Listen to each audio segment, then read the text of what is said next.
Hey, how you doing, everybody? This is Matt from the Matt and Night Show. And today's show, we're talking about the Department of Justice, right? So a lot of institutions have been under attack since Donald Trump became president, right? But none more than the Department of Justice and all the other agencies underneath the Department of Justice, right? So everybody knows about Pam Bondi, right? The U.S. Attorney General. But we're going to talk a lot about some of these other people who are in these other agencies who are wreaking havoc and all the chaos that's happening, right? So we're going to kind of start with Dan Bongino. Remember, he recently, a few weeks ago, decided, hey, I'm out.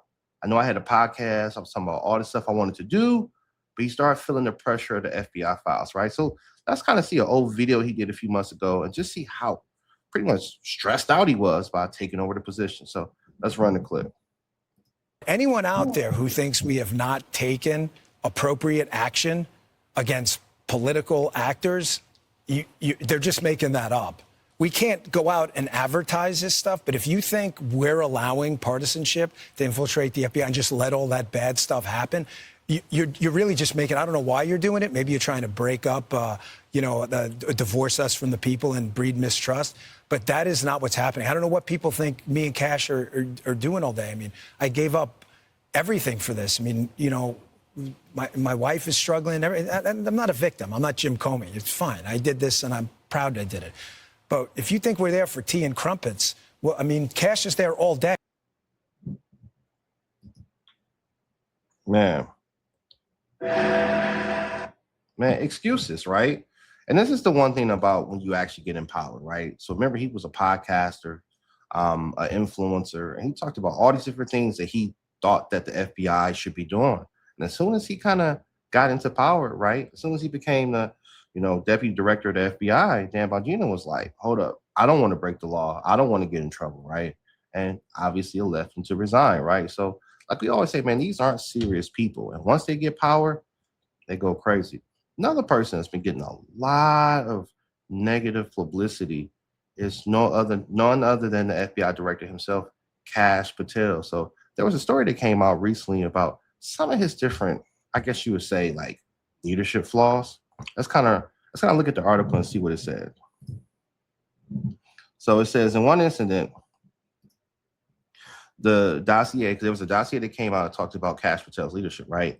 So he threw a tantrum. So this is when Charlie Kirk was unfortunately unalived, and he went to Utah, right? So when he went there, FBI agents, right, were in the midst of the manhunt.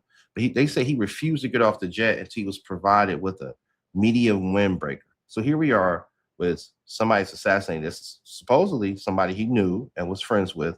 He won't even get off the jet unless he gets a windbreaker, right?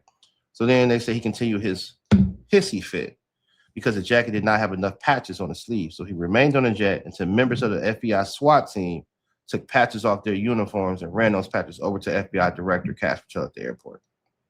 Right, so that's the type of leadership we're talking about. The head of the FBI is worrying about patches and medium-sized windbreakers, right? And of course, Kash Patel, he's refused. He refused to step off the plane. And he's also said these are all lies, right? So let's see what he said in response to this, and let me know if you actually really believe him. Let's run a clip. You laughed it off on Twitter, but on X. But they're saying, oh, he refused to get off the plane in Utah after Charlie Kirk's assassination because he wanted a better fitting FBI raid jacket. Is that true? And does fashion really make the man, Kash?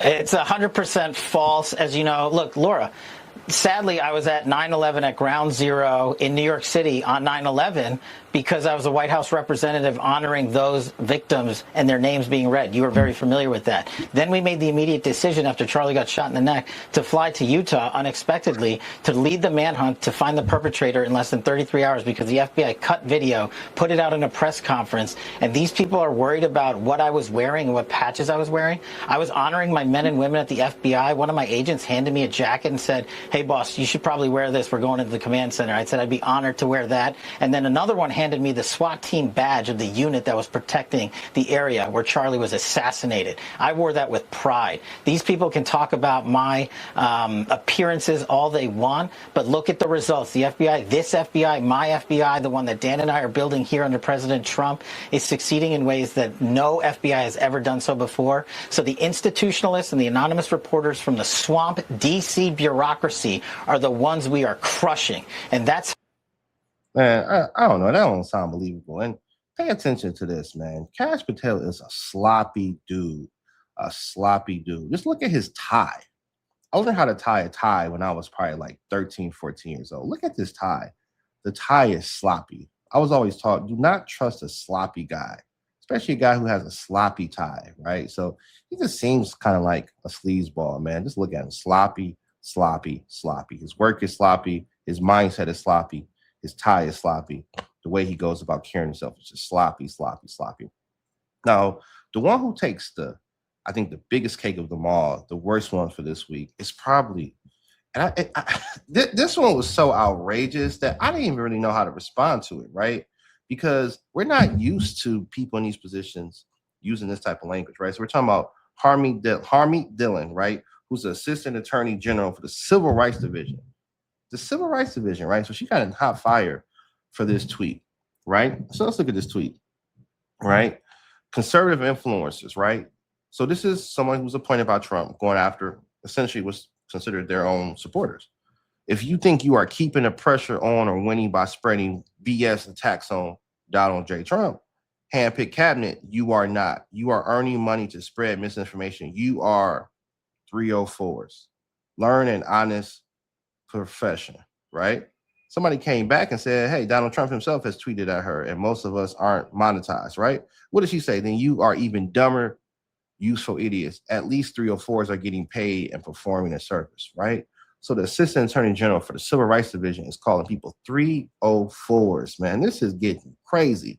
Like I said, man, everything is going bananas in the Trump cabinet and the Trump administration, and the Department of Justice is probably one of the worst that we've seen.